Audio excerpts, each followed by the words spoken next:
अस्सलाम वालेकुम स्टूडेंट्स। आप कहीं जॉब पे अप्लाई करने जाते हो और आगे से आपको ये ऑप्शन दे दिया जाता है कि यार आपको हम सैलरी के दो ऑप्शन देते हैं। एक ऑप्शन ये है कि हम आपको पूरे महीने की 10 लाख सैलरी देंगे। आई नो बहुत अच्छा ऑप्शन है। दूसरा ऑप्शन में वो आपको बोलते हैं कि यार हम आपको दिन के हिसाब से सैलरी दिया करेंगे। पहले दिन हम आपको 1 पैसा देंगे। 1 पैसा मतलब वो 1 रुपए के अंदर 100 पैसे होते हैं। दूसरे दिन हम आपको 2 पैसे देंगे। तीसरे दिन हम आपको 4 पैसे देंगे, फिर 8 पैसे, फिर 16 पैसे। तो आप कौन सा ऑप्शन चूज करोगे? अब जिसको मैथ नहीं आती वो तो सिंपल बोलेगा भाई कि पहला वाला ऑप्शन बेस्ट है यार, 10 लाख। दूसरे ऑप्शन में क्या आप ये भीख दे रहे हो मुझे, 1 पैसा 2 पैसा। तो पहला ऑप्शन ही सब चूज कर लेंगे। ये बात मैं आप लोगों को बता इसलिए रहा हूँ, पहले तो ये मैंने देखी कहाँ पे थी, एक मूवी है शकुंतला देवी के नाम से, ये बायोपिक है। यही नाम था इंडिया की एक मैथमेटिशियन तो मैं अगर नहीं बोलूंगा, लेकिन वो अरेथमेटिक की ये समझ लो कि किंग थी पूरी। उनको ह्यूमन कैलकुलेटर भी बोला जाता था, इंसानी कैलकुलेटर। गिनीज बुक में भी उनका नाम है। तो उनकी ना बायोपिक बनाई हुई है, तो उसमें एग्जाम्पल डिस्कस हुई हुई थी, बाद में मैंने पढ़ी भी थी। ये एग्जाम्पल जो मैं डिस्कस आप लोगों से की है, ये हर आप उस बच्चे को दो जिसको आप एक्सपोनेंशियल फंक्शन पढ़ाने लगे हो, या अगर आप खुद स्टूडेंट हो तो डेफिनेटली आप इस एग्जाम्पल को समझो ताकि इंटरेस्ट आपका बने कि एक्सपोनेंशियल फंक्शन कितने इंपॉर्टेंट हैं। दूसरा कि एक्सपोनेंशियली फंक्शन इंक्रीज करना क्या होता है। अब देखो पहले दिन आपको 1 पैसा 2 पैसा 4 पैसा इस तरह चल रहा था ना पूरा। अब देखो पैसा कितना डबल हो रहा है बेसिकली। तो फिर 8 पैसे, फिर 16, फिर 32, फिर 64। अब देखो इंक्रीज कितना ज्यादा हो रहा है। फिर 128, 256, 512, 1024। तो आप देखो इंक्रीज कैसे रैपिड होता है। कोरोना के केस में भी हम सुनते थे ना कि एक्सपोनेंशियली इंक्रीज कर रहे हैं पूरा ये। तो ये एक्सपोनेंशियल इंक्रीज करता है एज कंपेयर टू बाकी सब फंक्शन से, बहुत रैपिड इंक्रीज कर रहा होता है ये।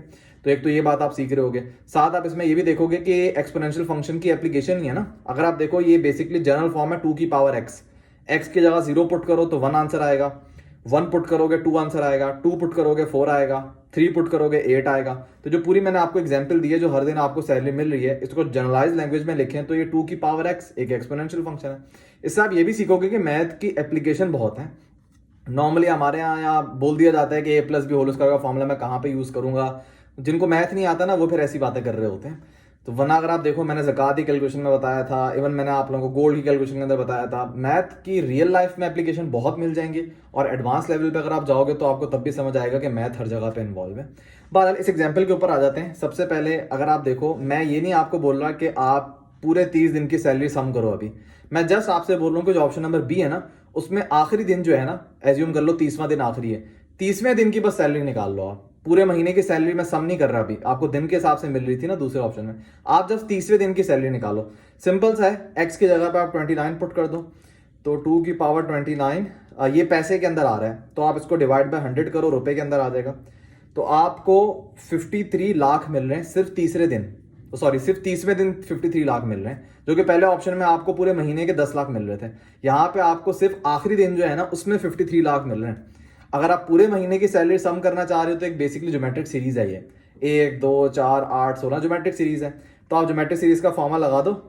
ये हो जाएगा 2 की पावर 30 - 1। ये फॉर्मूला अप्लाई किया मैंने। जो आंसर आया उसको डिवाइड बाय 100 कर दो। तो आंसर आ रहा है 1 करोड़ 7 लाख। अब देखो पहले ऑप्शन में आपको 10 लाख मिल रहे थे, लेकिन दूसरे ऑप्शन में जिस तरह ये पूरी आपके पास सीरीज बन रही थी, ये एंड पे आपको पूरे 20 दिन की सैलरी जो है ना वो 1 करोड़ 7 लाख मिलेगी। तो अगर मैथ आता होगा, ये कैलकुलेशन करोगे, आसानी से बता सकते होगे, वरना फिर कैलकुलेशन ही नहीं कर पाओगे। तो इस तरीके से अगर आप एक्सपोनेंशियल फंक्शन किसी को पढ़ाओगे ना, उसका इंटरेस्ट काफ़ी बनेगा।